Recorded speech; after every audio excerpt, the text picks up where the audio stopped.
Jesus arrested, no one touches him. Jesus repeats a statement he has already made. I am going away, and you will look for me, and yet you will die in your sin. Where I am going, you cannot come. The Jews, completely the light of the world. The Son of God, John 8. 12-36, 162. Misunderstanding Jesus' words, begin to wonder. He will not kill himself, will he? Because he says, where I am going, you cannot come. They do not understand what Jesus means, because they are unaware of his origin. He explains. You are from the realms below. I am from the realms above. You are from this world. I am not from this world. John 8. 21-23. Jesus is referring to his pre-human existence in heaven and to his being the promised Messiah, or Christ, whom these religious leaders should be expecting. Nevertheless, they ask with great contempt, who are you? John 8. 25. In the face of their rejection and opposition, Jesus answers, why am I even speaking to you at all?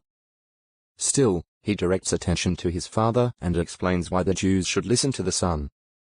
The one who sent me is true, and the very things I heard from him I am speaking in the world. John 8. 25, 26.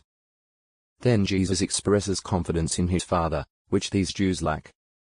After you have lifted up the Son of Man, then you will know that I am here and that I do nothing of my own initiative.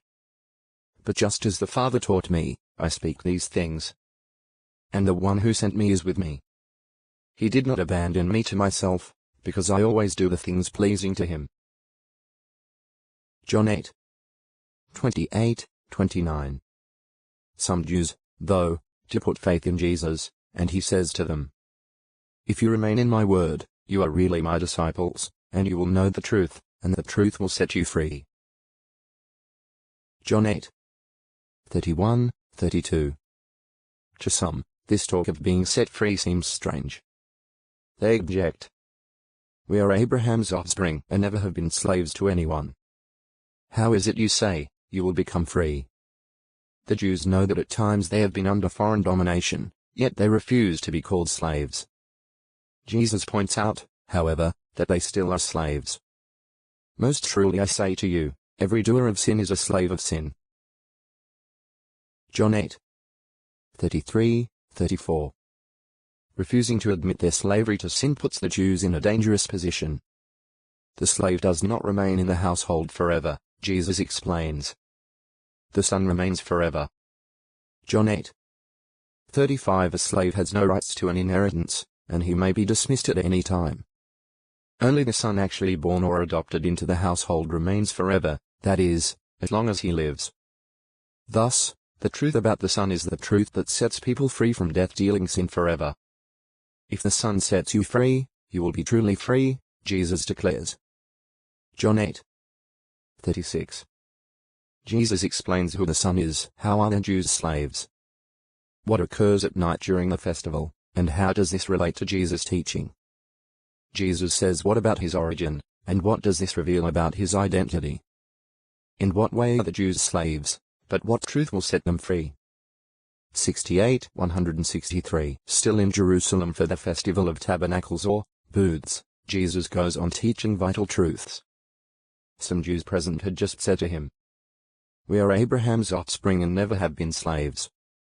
Jesus responds, I know that you are Abraham's offspring. But you are seeking to kill me, because my word makes no progress among you.